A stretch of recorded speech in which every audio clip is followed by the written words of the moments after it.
Bom dia, bem-vindos. A gente está iniciando mais uma aula aqui de gestão financeira. É nosso 11º encontro. E hoje o tema vai ser planejamento. Basicamente, baseado no meu livro, que eu já postei lá para vocês. Jailda, bom dia. Então, o começo é igual, né? Vocês já sabem. E eu vou dar continuidade aqui. Vocês podem estar me interrompendo a qualquer momento. Opa, Bom dia, professor, tudo bem? tudo bem. A página não virou? Assim, nosso olhar para a realidade é sempre nevoado. Eu acho que isso vai ser sempre, né? Ninguém vai ter o olhar da totalidade. Mas a gente vai caminhando e nesse coletivo aqui a gente vai se ajudando e ampliando olhares aí, por favor. O Quiz 11 eu vou postar amanhã com 20 perguntas para vocês fazerem em grupo. Dessas 20 perguntas, que são perguntas que vocês já fizeram, já responderam, não tem novidade nenhuma. Eu vou escolher 10 e dessas 10 eu vou fazer a avaliação conclusiva. Bom dia, Juliana. Uau, professor! Então, é isso. Então, esse quiz 11, que é o nosso 7º quiz, valendo 10 pontos, ele é para quinta-feira da semana que vem, dia 5, 18 horas da tarde. Então, reforçando, né? Respondendo até o dia 5. E aqui está errado, não é duplas, é grupo. Deixa eu corrigir já.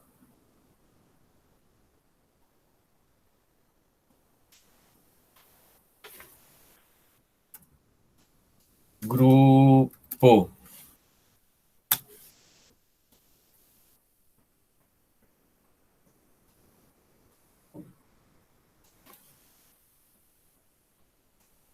Virando a página.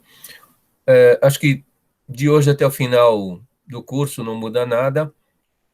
Na semana que vem a gente vai ter um convidado, um casal, Geraldo e Deusitan. Se o casal não puder comparecer, pelo menos um deles vai comparecer, falando sobre um trabalho numa ONG. Então, eles confirmaram. Então, para vocês, dia 6, quinta-feira da semana que vem. Mas a parte operacional não muda, continua sendo por esse canal, por essa forma aqui.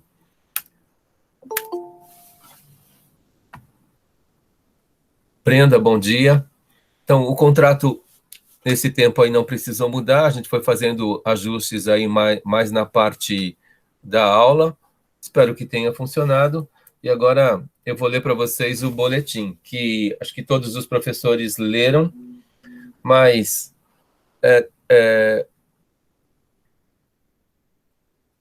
acho que professor tem que ser repetitivo, né? E acho que um pai e uma mãe também precisa ser repetitivo, e vocês vão estar ouvindo esse boletim mais uma vez aí. Ele foi publicado no dia 26 de abril, né, no intuito de aprimorar a comunicação. Isso é um pedido, uma demanda que foi criado aí pela comunidade. A gente comunica aí para vocês que existe uma pesquisa de satisfação. Vocês podem clicar nesse link aí e responder essa pesquisa, por favor. Andou circulando aí uma mensagem fake sobre venda de materiais, então fiquem atentos a isso. Mais detalhes no website da faculdade. Bom dia, Isa. E existe um canal de acolhimento. Hoje, dia 29, às 15 horas, vocês podem clicar nesse link, e às 21 horas também. Nesse caso, acho que é interessante, né, estar conversando, né, com outros pares, inclusive de outras realidades, e acho que essa troca de figurinha, esse network, é importante para todo mundo. Qualquer esclarecimento é só perguntar. Virando a página aí, gente. Então, entrando na pauta de hoje. Bom dia, Noeli. Bom dia, Sara. Planejamento. Como eu falei para vocês, está baseado no meu livro.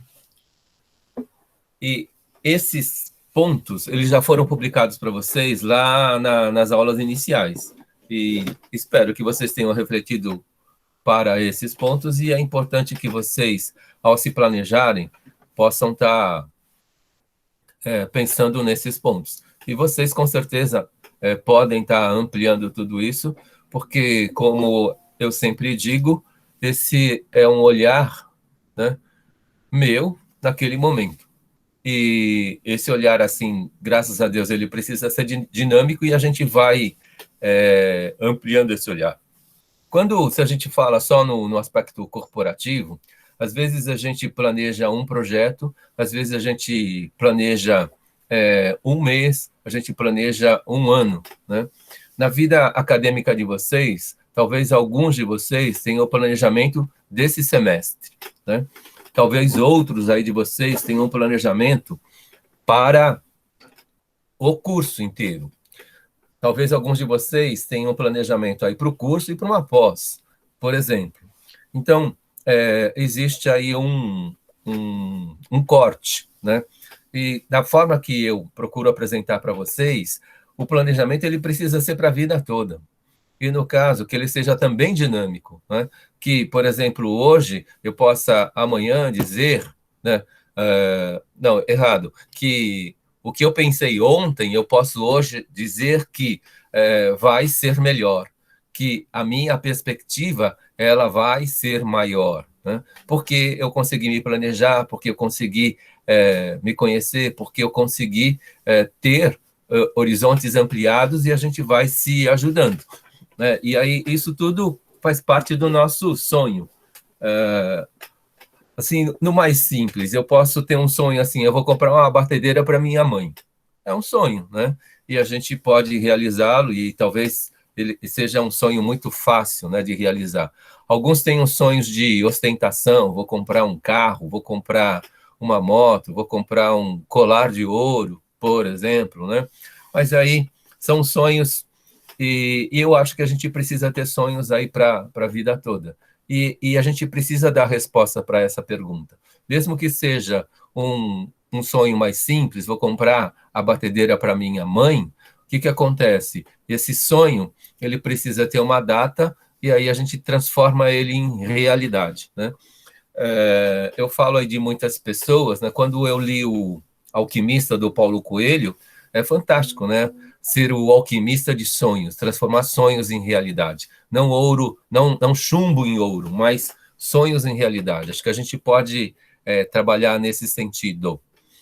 Alguns acadêmicos mais ortodoxos não gostam que eu use esse tipo de referência, mas eu uso porque, por exemplo, Paulo Coelho afetou a minha vida com esse livro, o Alquimista. E eu achei fantástico essa metáfora, né, de ser um alquimista para transformar sonhos em realidade. E acho que quando a gente planeja, é isso que a gente tenta fazer, né? Então, é esse ponto que eu quero colocar para vocês. Aí, existe a questão do exercício, né? Para quem é de educação física, normalmente se foca muito no cuidar do corpo, né? Então, a gente precisa aí... eu estou retomando agora da abertura dos parques, então eu estou fazendo aí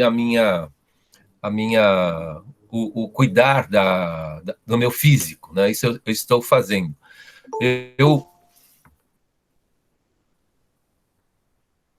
Bom dia, Diele.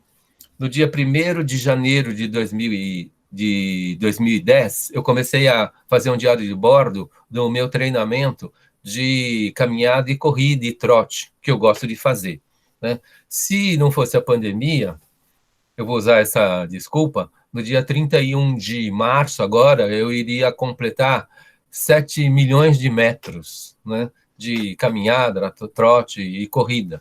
E com a reabertura dos parques, eu vou conseguir fazer isso até o final desse mês de maio, se Deus quiser. Na verdade, em 16 dias, se eu conseguir fazer 5 quilômetros por dia, eu vou estar completando o quê? 7 milhões de metros, desde o dia 1º de janeiro de 2010. Mas, na verdade, eu faço esse tipo de atividade desde moleque. Como eu era muito franzino lá na educação física, e até fiz parte do time de handebol, fiz parte do time de basquete, fiz parte do time de futebol de salão, mas aí era mais para completar quadro. Eu tenho até uma medalha de 3º lugar em basquete, mas eu nunca saí do banco, né? Eu não fui para o jogo. Eu estava lá como reserva. Mas, como era muito franzino, então o atletismo era o caminho. Escola estadual, né? O professor João Bisques, ele me treinou aí nessa parte do atletismo, né? Eu me lembro aí da minha primeira corrida de 5K, que eu quase cheguei morto, mas eu cheguei, né? E depois eu passei a me exercitar em parques, né? Fiz muito isso na minha juventude, mas finalmente, do dia 1º de janeiro de 2010, eu tenho tido essa constância. E acho que a questão do exercício físico é fundamental. A gente precisa cuidar do corpo. Mas não é só do corpo, a gente precisa cuidar da nossa mente, né? Principalmente agora na pandemia, a gente vê aí que algumas pessoas, de repente, na reclusão, com menos relacionamento, com menos contato, né?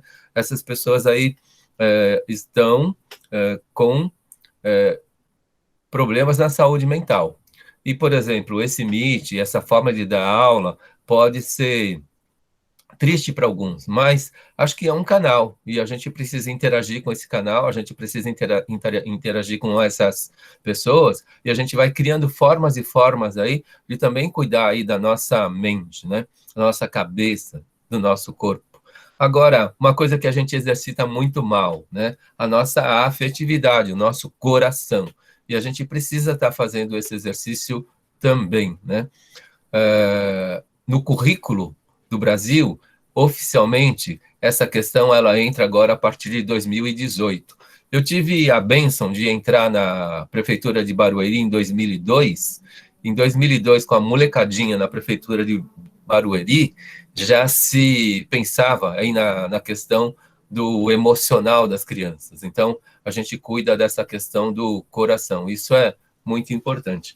E eu vou puxar minha sardinha também para o lado da alma, né? Que a gente, para algumas pessoas que são menos crentes, a gente precisa pensar no meta, aquilo que está acima de, pensando de uma forma não religiosa.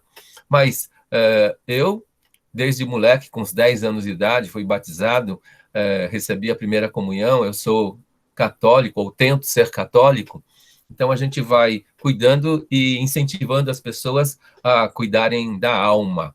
Quando o currículo de São Paulo permitiu o ensino religioso, eu fui um dos primeiros professores voluntários a trabalhar o ensino religioso. Foi uma experiência fantástica, né? Porque a gente traz, são alunos que aparecem voluntariamente com o trabalho de ensino religioso, e eu tive, por exemplo, contato com Hare Krishna, com budista. Então, o ensino religioso na escola pública, ele é aconfessional, né?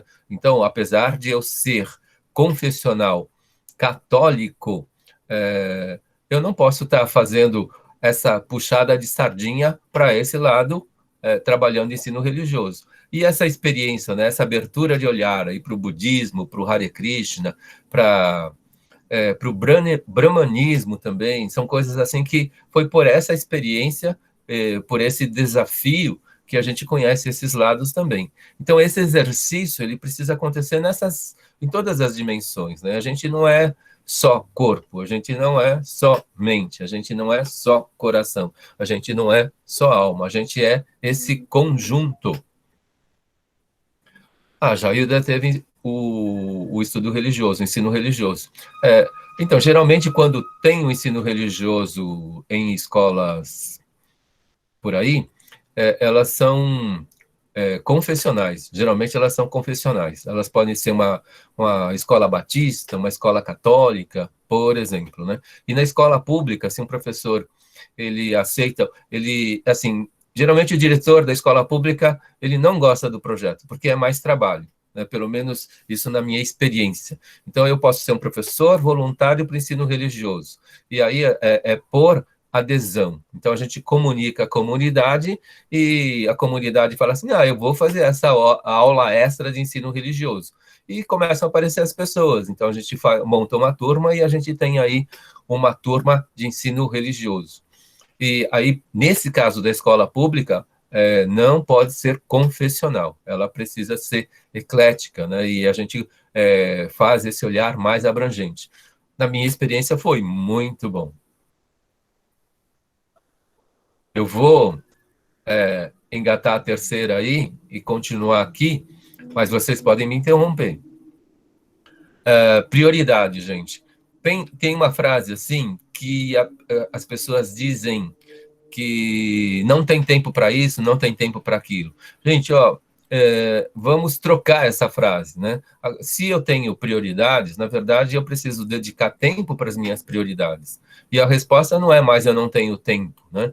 Então, passa a ser a minha prioridade é outra.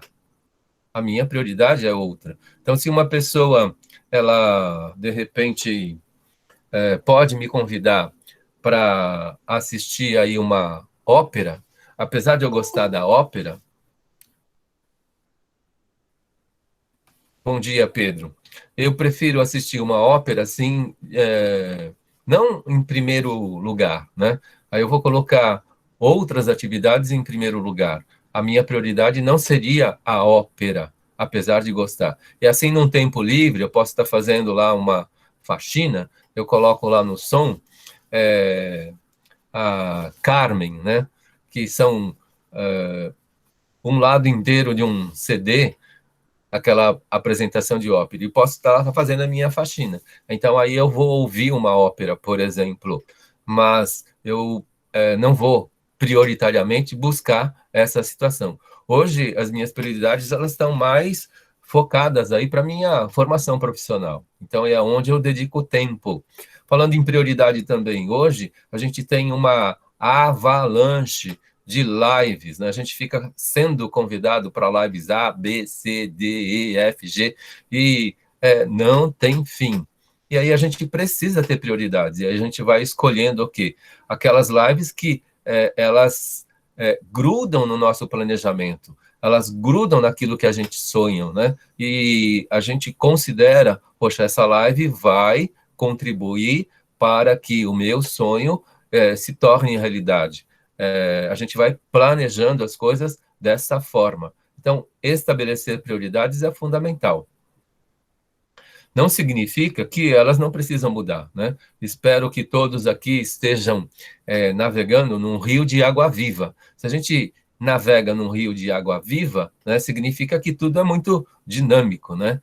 E aí, se você enfrenta esse rio de água viva, eu posso ter um trecho que é uma calmaria, e depois um trecho que é de uma corredeira, eu posso ter um trecho aí que é de uma cascata, eu posso ter um trecho aí que é de uma cachoeira, e a gente pode tomar um tombo assim muito grande, mas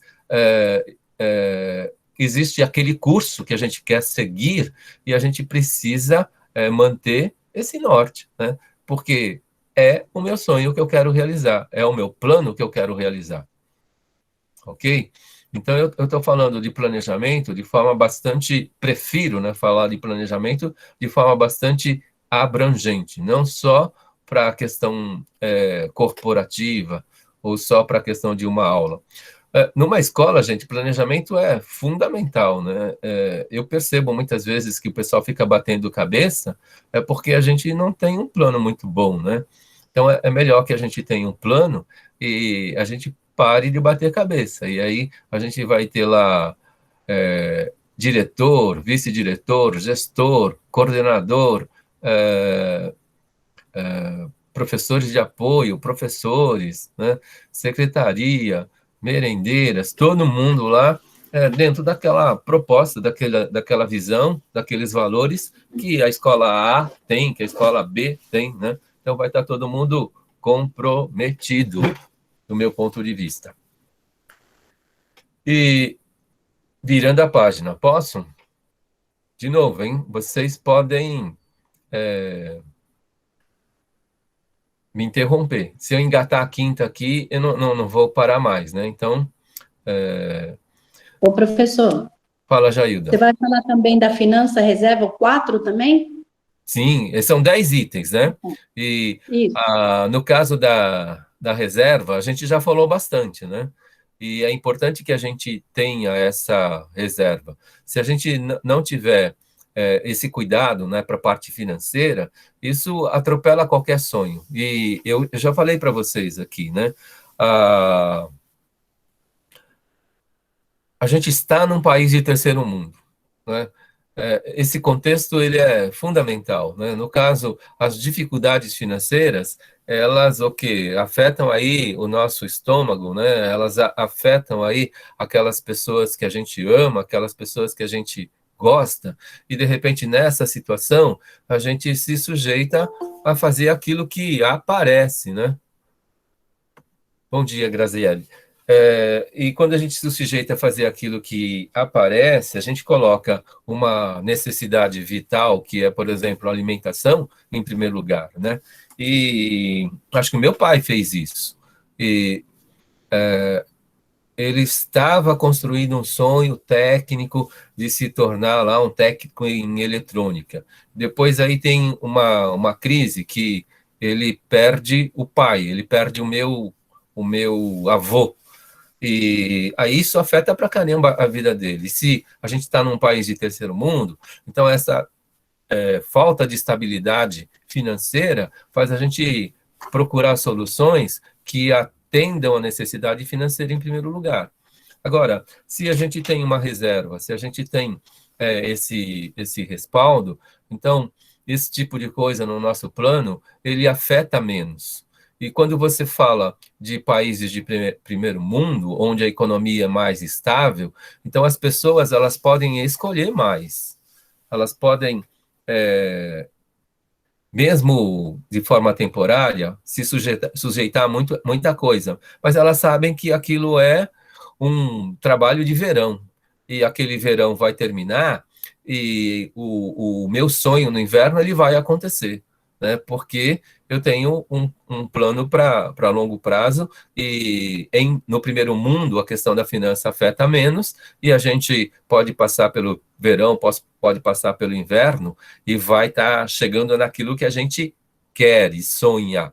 Mas aqui, não. A gente, de repente, tem uma pandemia que está durando todo esse tempo e a gente está sendo afetado na questão das finanças, assim, muito, super complicado, né? Eu já comentei aqui para vocês, eu tenho músicos no meu hall de amizade que são fantásticos, que são excelentes. E aí, o que acontece? Se eles estão aqui, né, nessa realidade de terceiro mundo, então um vai virar engenheiro civil e o outro vai virar contador. Mas não é aquilo que, de repente, eles gostavam e amavam fazer, né? Eles tiveram que fazer essas coisas porque a necessidade financeira falou mais alto, infelizmente. Então, a gente precisa cuidar no nosso plano dessas finanças, dessa reserva. Daí a nossa disciplina, do meu ponto de vista, ela é fantástica, né? Trazer isso para o currículo e para vocês. Eu não sei se Jailda quer, quando perguntou se eu ia falar do item 4, se você queria tocar em algum outro ponto, alguma outra parte, Jailda. Não, professora, é isso mesmo. É só para mim fazer a anotação da finança, reserva, essa parte mesmo, tá certo.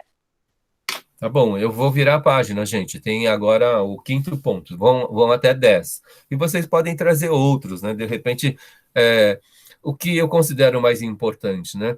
No PDF que eu passei para vocês, ele está num formato que é assim, que vocês escrevam. O plano, ele não pode ser de terceiros. O plano tem que ser de cada um de vocês. Esse planejamento, ele precisa ser para vocês. Então, eu posso estar inserido dentro de um corporativo, mas a gente vai se organizando, né, para que esse corporativo aconteça e que o meu plano pessoal também grude nesse plano corporativo e a gente vai fazendo as coisas porque a gente vai percebendo que, à medida que a gente vai trabalhando, cada vez tem mais sentido tudo aquilo que a gente faz, ok? Virando a página. Então, só para reforçar, o PDF que eu passei para vocês, se de repente vocês puderem printar e começar a escrever do lado, é isso que eu gostaria que acontecesse, porque eu acho que a gente precisa escrever, nem que seja para dar risada no futuro. 5, plano B. A gente vê muito isso na cultura americana, né? Nos filmes americanos. Seja um grupo de adolescentes aprontando alguma coisa, eles sempre vão falar assim, qual é o plano B? Não é? Ou, se não der certo, o que a gente vai fazer? Não é? Então, isso precisa ser pensado. Falando da porcentagem, se a gente falar da porcentagem, eu falei para vocês que existem 18 caminhos para chegar nela. Não é? Então, não existe só o plano A, não existe só o plano B, não existe o plano C. Né? O rumo, a meta, né, o norte, é chegar na porcentagem. E para chegar lá, tem 18 caminhos. Eu não sei se isso eu falei para vocês, né? Mas eu estou aqui no apartamento 24. Eu posso chegar no apartamento 23, né? Dando um passo e batendo na porta.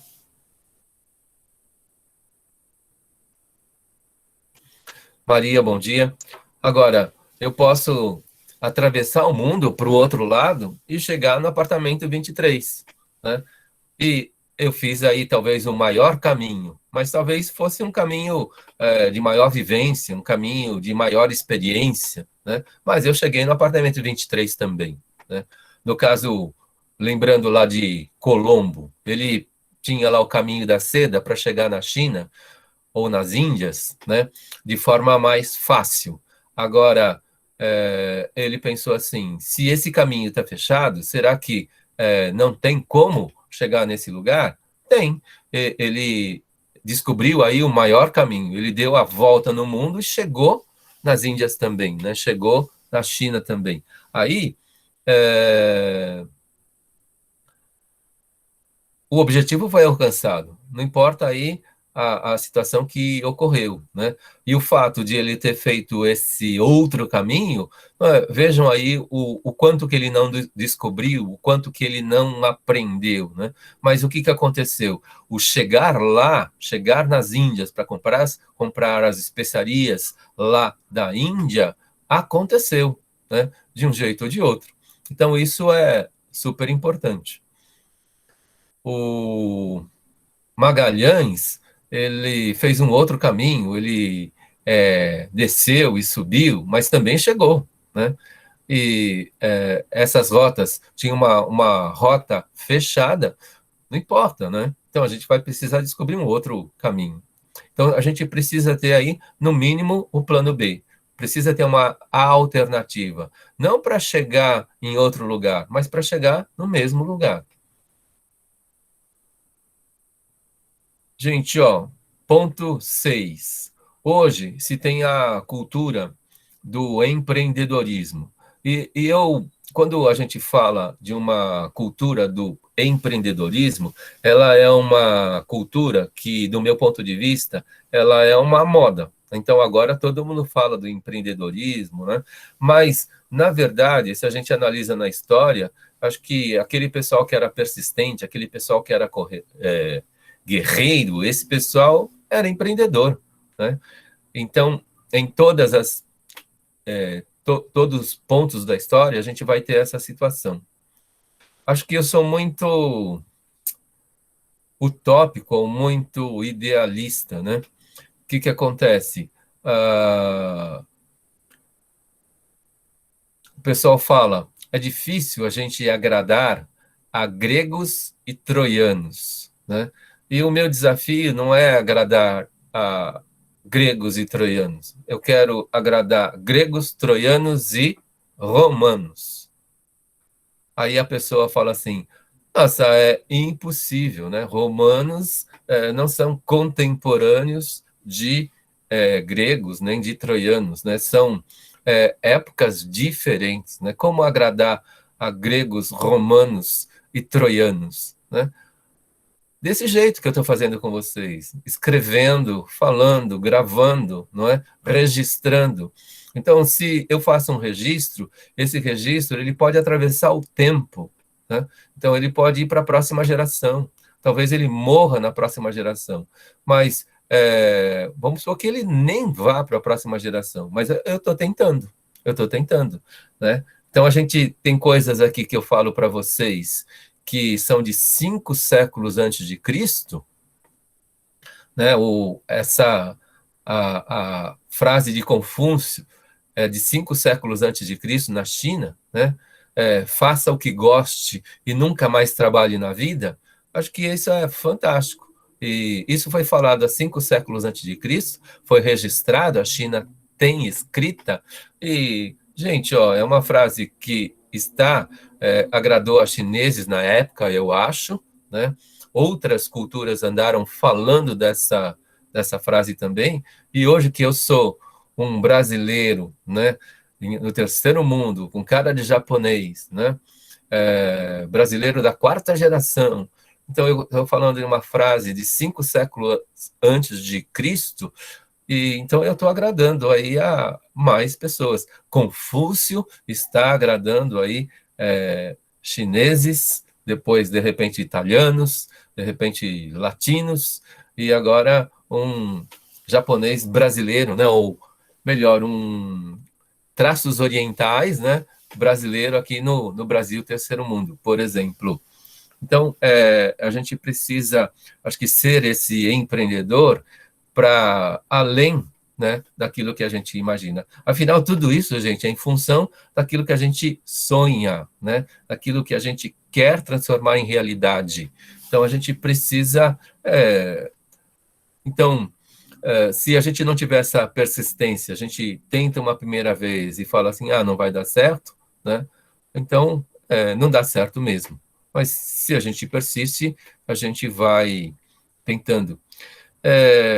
Sem querer fazer referência política, eu não tinha essa informação, mas isso eu aprendi essa semana, eu até erro aí, peco, na hora de não lembrar o nome do político, mas tem um político que faleceu essa semana e ele concorreu 10 vezes, não ganhou nenhuma, mas ele desistiu? Não, ele não desistiu, ele continuou garimpando aquilo que ele queria, ele foi persistente, né? O exemplo mais clássico nessa situação é Thomas Edison, né? Thomas Edison, ele fez mais de 1000 experimentos para chegar na lâmpada elétrica.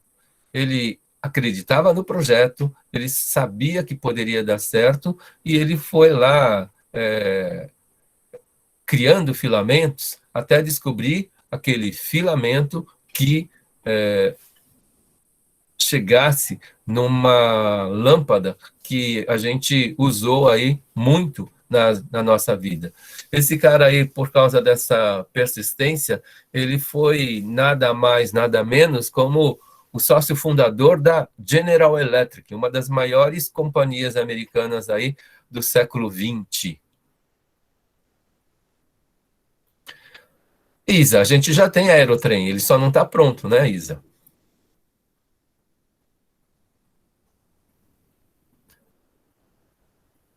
Né, o político faleceu, mas o sonho dele não morreu. Ele pode fisicamente não estar aqui conosco, mas o aerotrem, hoje, ele está parado, né? Mas eu acredito que daqui a pouco ele vai estar funcionando.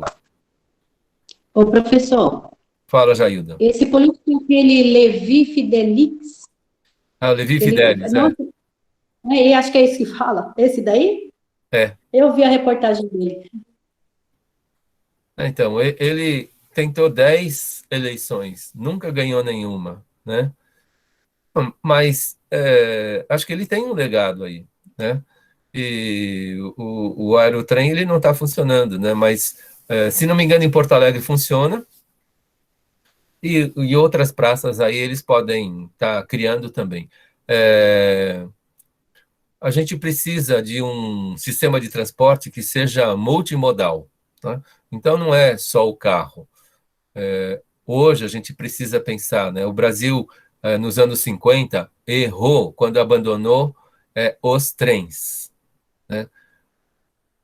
E a gente volta, né, nos grandes centros com o metrô. Então, a gente precisa do metrô, a gente precisa dos carros, a gente, nesse fim de semana, observando aí o movimento, a gente vê muito o uso da bicicleta, né? Então ele é um outro modal, né? Então precisa ser multimodal, é uma necessidade. E o aerotrem é uma outra modalidade de transporte. E a gente vai descobrindo aí soluções para o quê? Para que uma pessoa saia do ponto A e chegue no ponto B. Gente, ó, o sétimo ponto, que seria o sétimo capítulo aí do meu livro, né? Conheça-se. Gente, ó, uma coisa que eu acho que para mim é um exemplo muito clássico é a questão da dor de cabeça. A gente está numa cultura onde a dor de cabeça, ela, por causa da mídia, ela chega para nós e fala assim: a solução é tomar uma aspirina. E o que essa forma de proceder ela atrapalha? Porque ela mata o efeito, mas não mata a causa. E quando a gente se conhece, né? Então, eu sou um cara de 6,4, eu não tomo remédio, né? Para não falar que eu não tomo remédio, vamos lá. Eu uso repelente, então é um tipo de remédio. Eu uso hidratante, acho que é um tipo de remédio. Eu tomo Yakult, acho que é um tipo de remédio, né? Então, mas eu não tomo analgésico, né? Por exemplo, e eu evito aí a questão de qualquer coisa muito mais química, apesar que eu uso o adoçante porque na informação que eu tenho, ele é muito melhor que o próprio açúcar branco. Né? O açúcar branco, na informação que eu já tenho de há muito tempo, é um veneno que a gente deve estar tentando evitar. Então, eu não consigo ser 100%, mas eu costumo dizer que eu não tomo remédio, né? Mas essas outras coisas aí eu uso.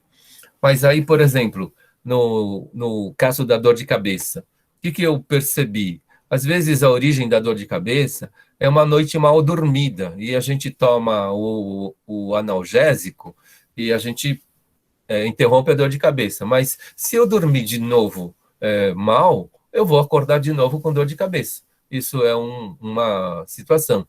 Essa dor de cabeça, ela é tensional e ela vem aí da nuca para cima. Né? Então, se eu me conheço, eu percebo isso, e depois o que eu faço? De repente, eu faço exercício de relaxamento. E eu fazendo exercício de relaxamento, essa dor de cabeça passa, e eu não tomo analgésico, por exemplo. Né? Se numa noite fria como essa que passou, eu chuto o meu cobertor, né, ou eu perco o meu cobertor, então o que acontece? Eu vou amanhecer com dor de cabeça, com dor de cabeça na testa. Essa dor de cabeça na testa é um aviso do corpo de choque térmico, né? Então eu preciso me conhecer e fazer essa leitura. E o que eu preciso fazer? Me aquecer. Se eu me aquecer, essa dor de cabeça na testa vai passar. Pode ser um dia de verão fantástico, eu paro numa sorveteria e tomo um sorvete. Então eu provoco choque térmico no meu corpo, e o que acontece? Eu vou ter essa dor de cabeça na testa de novo. Então, o que eu preciso fazer? Eu preciso comprar um copo d'água sem gelo junto, tomar o sorvete, me deliciar com o sorvete e quebro esse choque com o copo d'água, por exemplo. E aí a dor de cabeça não vai acontecer. E por que eu posso falar tudo isso para você? Porque eu acho que me conheço um pouco nesse ponto. E isso é fantástico para mim porque eu não tomo o analgésico. Né? Então, o analgésico não está na minha vida. E acho que isso tudo, o conhecer-se, ele potencializa qualquer plano, qualquer planejamento. Né? E eu estou falando aí da origem, que é o planejamento pessoal. Então, qualquer outro planejamento, seja familiar, seja corporativo, ele vai ser consequência. Né? Se eu tenho essa célula pessoal entre aspas, aí, não muito bem sintonizada, vai afetar todo o resto. Falando do 8 agora, coração de estudante, né? Quando eu falo do coração de estudante, isso daí é graças ao Milton Nascimento e da forma como ele coloca na música, né?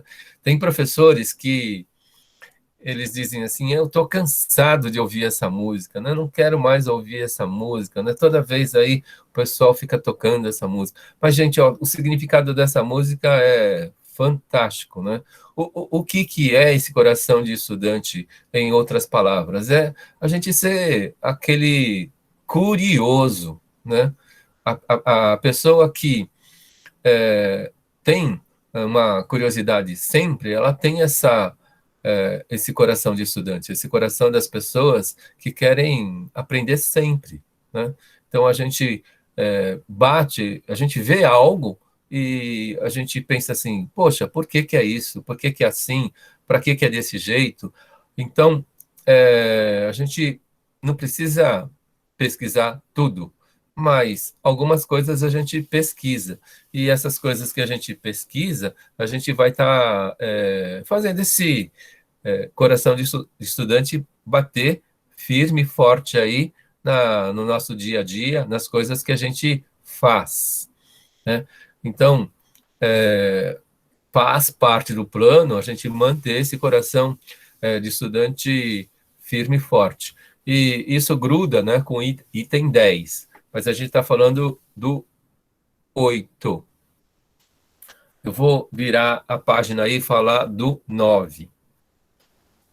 O 9, gente, que é um método, a gente precisa ter um método mínimo aí para que a gente possa trabalhar. O René Descartes, que é um filósofo francês, que ele é contemporâneo lá de Napoleão I, o que acontece? Ele escreve em latim o discurso do método. E pela primeira vez, a humanidade começa a trabalhar com método. E ele transforma, né? Praticamente ele é o farol da idade moderna, da história da humanidade. Porque a humanidade, antes disso, até tinha método, mas isso não tinha registro. E a partir do René Descartes, a gente tem o discurso do método, e a gente tem um registro de um método. E a humanidade começa a trazer a metodologia para o seu dia a dia. Então, cada um de nós aí precisa ter uma forma. Um método básico aqui é olhar a realidade e o ver, né? Analisar essa realidade, né? Como ela é, essa questão de olhar o contexto, saber interpretar o contexto e ver como ele nos afeta, é fantástico. E aí a gente tem um chão para fazer a ação. E a gente age. E se a gente conquista, a gente celebra. A gente precisa ficar celebrando. Então, não é antes do item celebração, a pessoa via, analisava, agia, e depois voltava para o ciclo, tinha uma outra situação que ela tinha que ver, analisar e agir. E ficava nesse círculo vicioso, e o celebrar é super importante, né? E do meu ponto de vista, a celebração, ela completa. Então, do século XVII para cá, a humanidade ela tem método, e a gente precisa trazer método para as nossas vidas, do meu ponto de vista. E a questão do planejamento ela é fundamental. Então, não é um planejamento para um mês, não é um planejamento para um semestre, não é um planejamento para um ano, 5 anos, não é? É um planejamento para a vida toda. A gente precisa pensar na nossa vida toda, e que essa perspectiva de vida para todos nós aí, ela possa se ampliar cada vez mais, né? O nosso olhar para a realidade, ele é enevoado, mas não significa que essa névoa, ela vai estar em tudo o tempo todo. A gente vai estar se ajudando sempre e a gente vai conseguir aí tirar o quê? Essas nuvens, essa névoa de algumas coisas. E quando a gente consegue tirar essas nuvens de alguma coisa, então a gente tem aí mais um pedacinho de sol, mais um pedacinho de céu, e isso é muito bom para tudo que a gente quer e faz, né? Principalmente pensando que é um sonho a ser realizado, um sonho a ser alcançado, que é para cada um de nós aí. E depois a formação, né? Eu me lembro que quando eu entrei no mestrado, vários colegas, eles saíram no primeiro semestre, e a convite da própria instituição. Eu não sei se eu falei para vocês, mas se eu não falei, eu vou falar de novo. Se eu já falei, eu vou falar de novo. A nota de corte da PUC é 7. E quando eu tirei o meu primeiro 7 naquele semestre, eles falaram o seguinte para mim, numa conversa reservada, não é? Que se no meu próximo 7 eu seria convidado a me retirar do programa, do curso, né? E o que acontece? Graças a Deus eu consegui terminar, porque eu não tirei mais nenhum 7. Foi um único 7 no primeiro semestre. E aquela conversa me fez o quê? Assumir um desafio para ser 8, 9, 10, né? E qual foi a desculpa geral, né, que foi dada aí para o coletivo de alunos sobre a saída de vários colegas? Eles falaram assim: falta repertório para essas pessoas. Então, a gente precisa ter uma formação, a gente precisa ter um repertório maior e melhor. Então, naquele ano, eu estudei um pouco mais, de forma mais aprofundada, o Vygotsky. Então, ele passou ser a minha referência, né? O Leon Semenovic Vygotsky, ele passou a ser a minha referência. Mas na minha dissertação de mestrado, eu não tinha só o Vygotsky, eu tinha também o Yves Clos. O Yves Clos é que trouxe o meu método de trabalhar e agregou no meu trabalho de dissertação. E aí o meu repertório, ele aumentou no quê? No que eu posso estar falando do Vygotsky e no que eu posso estar falando do Yves Clos. Mas o que acontece? A gente não pode estacionar, a gente precisa estar ampliando esse repertório. E se a gente pensa num plano para uma vida toda, o que acontece? Essa formação ela não acaba nunca, né? Ela precisa estar de forma contínua o tempo todo. Agora, isso que vocês estão fazendo agora é a graduação. A graduação na vida de um profissional, ela é sempre mais intensa, e a gente tem aí o que? Estudos diários, cotidianos, aí por 2, 3, 4 anos, né? E a gente fica dedicado para essa situação. Mas depois vem a especialização. Então, se a gente faz uma especialização, as que eu fiz, né, então a primeira delas, ela era curso só aos sábados. Então, durante uma semana inteira, eu me dedicava para estudos aos sábados. Aí eu pude me especializar em avaliação. Depois, numa outra, eu pude me especializar em soluções. Numa outra especialização, eu pude me especializar em docência do ensino superior, poder estar trabalhando com o andragógico. Depois, metodologias ativas, desde 2014. Então, hoje eu posso trabalhar a formação de metodologias ativas, porque nesse ponto existe aí um repertório que eu venho construindo desde 2014. Isso gruda muito na minha forma de trabalhar, nas coisas que eu estou fazendo. Então, tudo isso é um construto. Quando eu me apresentava para os alunos em 2005, eu colocava todo o meu plano praticamente no primeiro dia de aula. E no meu plano tinha lá, por exemplo, o doutorado. Hoje, de uns anos para cá, o doutorado não está mais no meu plano. Por que ele saiu do meu plano?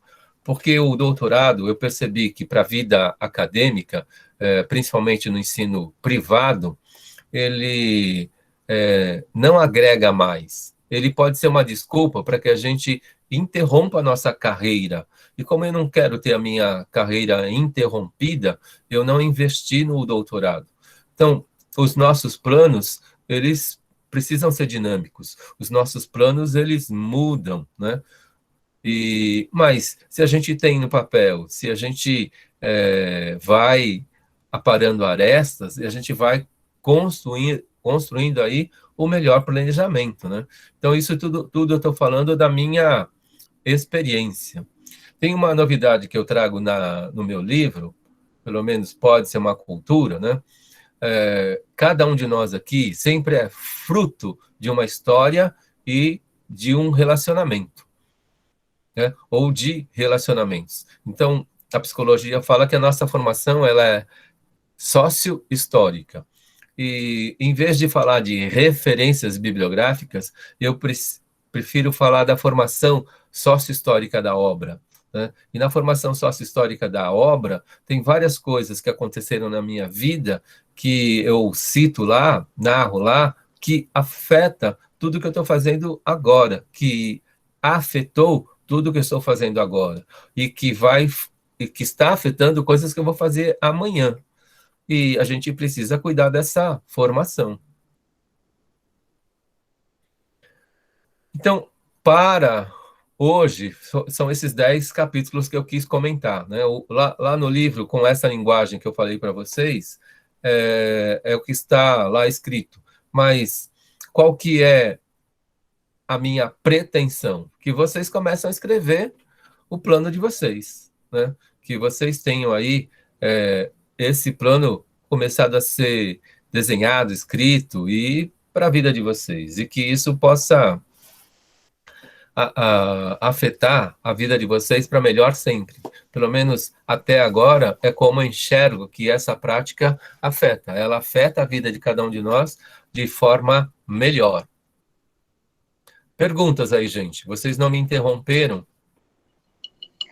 Professor, eu te Fala, Angélica. perguntar, o senhor vai fazer um feedback do Quiz 10 ou não?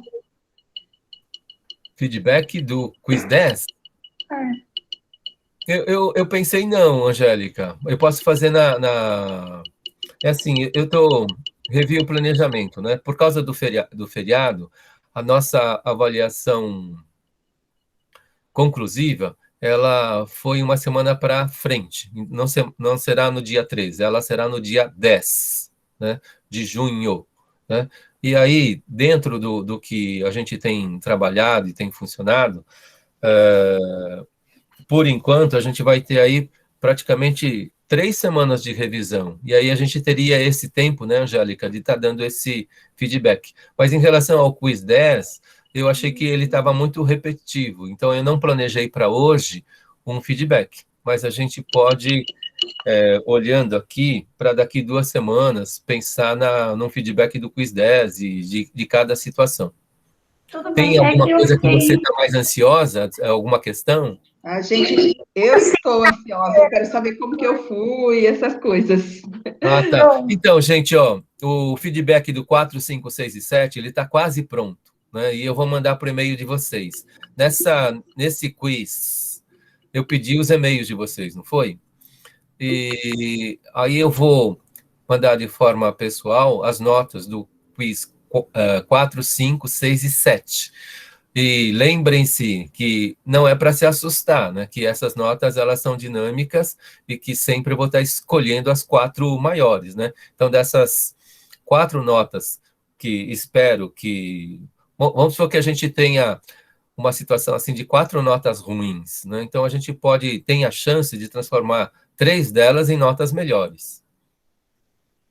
É que eu fiquei na dúvida depois que eu mandei para o senhor na primeira questão. Que era Aí, qual é mesmo? Qual era a primeira questão, Angélica? era do percentual lá, professor, porque utilizamos o percentual. Então, as palavras-chave para essa questão é a questão de, como que é? Comparação, né? Aí, aí eu falei, as meninas mudou depois no grupo, Eu falei Deixa assim, eu fazer de novo, professor. foi uma professora, eu fiquei chateada de noite. Falei, caramba, fiquei super chateada, assim, super bem.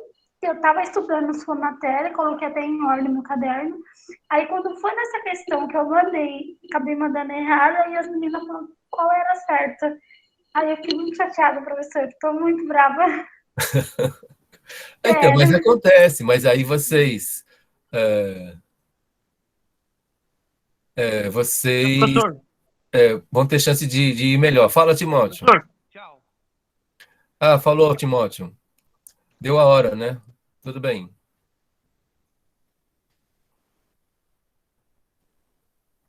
Ai, Então, tomara que nessa saia melhor, professor, porque eu estou muito triste. Porque eu então se não foi um 10 é um 9, não é, Angélica? tomara, professor, porque as outras eu tenho certeza que eu acertei, porque eu estudei a sua matéria, eu coloquei, anotei tudo, coloquei todos os em ordem, tudo que eu já tinha passado, e já estava na mente fresquinha. Foi só nessa que eu confundi, professor. Ai, que raiva. Mas tudo Então, mas bem. aí por que você acha que é uma confusão? Porque você já tinha alguma coisa lá que fazia você desconfiar, né? E aí, agora eu tô tendo a impressão que agora você tem uma certeza. Assim, professor. Mas tudo bem. Vou me esforçar de novo nesse quiz. E espero que essa certeza seja mesmo um aprendizado, que do meu ponto de vista é bom. Nessas avaliações continuadas aí, que são os nossos quizzes, acho que tem essa finalidade mesmo. Não dá para Ah, tirar 10 em tudo numa continuada. mas tudo bem. Vou ser melhor nesse quiz, né? Eu sempre pensar que vamos sair bem, né? A Francisca está ansiosa e seria mais algum outro ponto, Francisca, em relação ao quiz 10? Não, era isso mesmo, que eu quero saber como que eu fui, onde que eu preciso melhorar, onde eu errei. Eu acho que isso aí me ajuda muito, né? Saber onde que eu errei para poder procurar acertar, né? É, E assim, mas como eu sei que existe aí uma expectativa de vocês, uma ansiedade de vocês, mas comecem a mudar o foco para o aprendizado, né? E aí eu acho que muda, né?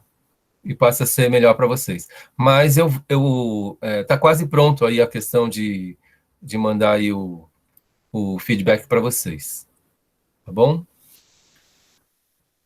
Eu vou virar a página aí, né? A outra página é a questão da avaliação da aula de hoje.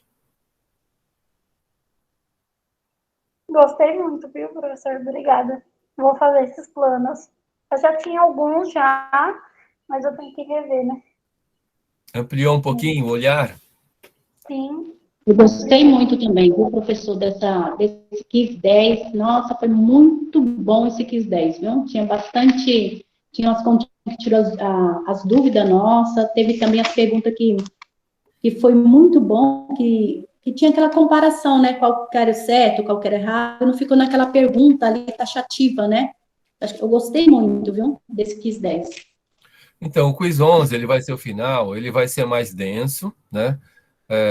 Vai ter 20 questões, mas são as 20 questões que a gente trabalhou nesse curso.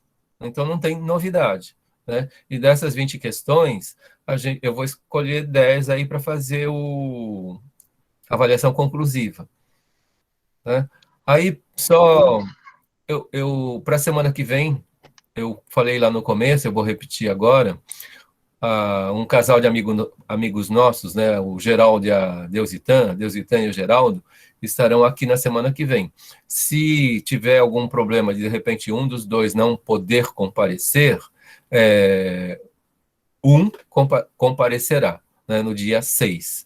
Então, eles vão falar lá sobre o trabalho numa ONG, né, como existe aí a perspectiva de trabalho de um pedagogo numa ONG, e depois a questão da gestão financeira, né, da ONG.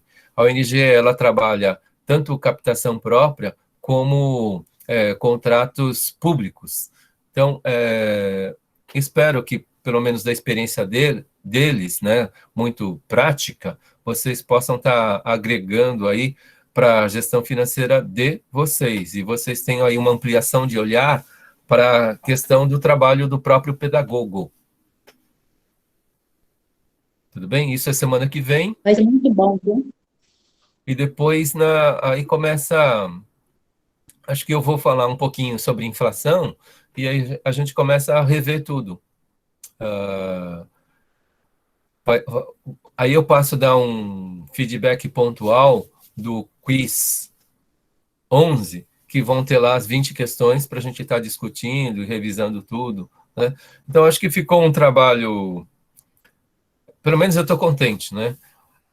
Espero que a gente conseguiu cumprir aí o que era necessário, e, pelo menos do meu ponto de vista, vocês podem continuar cobrando, né? E a gente tem tempo, né? Se quiser estar lapidando mais alguma coisa. Mas a gente vai ter um tempo, assim, que não vai estrangular ninguém, e a gente vai poder estar se preparando aí, fazendo...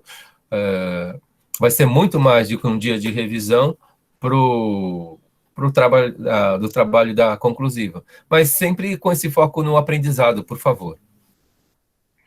Sim, professora, eu aprendi muito depois que eu comecei a rever, a passar em ordem, né, meu caderno. E eu consegui aprender bastante. Estava fresquinho na mente quando eu vi as perguntas do senhor. E as contas, professora, eu faço assim, ó, tipo, rapidão as contas. E eu estava até ensinando para uma amiga minha essa semana, né? Foi terça-feira. Eu ajudei ela a fazer as contas, entendeu? Eu expliquei para ela e fui explicando e ela foi fazendo as contas. E isso também me ajuda a aprender mais, né?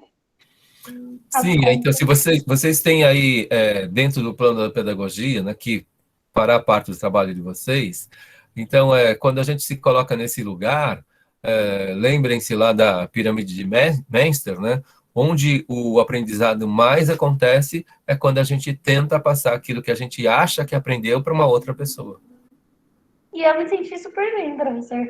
Falei até para meus esposos que eu fiquei feliz, assim, de ajudar alguém, né? E explicar. E mesmo, tipo, eu sabia que eu estava certa e tudo. Eu falei, aí eu fiquei mais feliz ainda nas contas. Maravilha. Como que é? O professor, Então, espero que ele tenha acontecido. Fala, Jailda. eu tentei até fazer um vídeo para tentar explicar um pouquinho as continhas, né, para as meninas. Não sei se ficou bom, coloquei lá no grupo, mas eu não sei.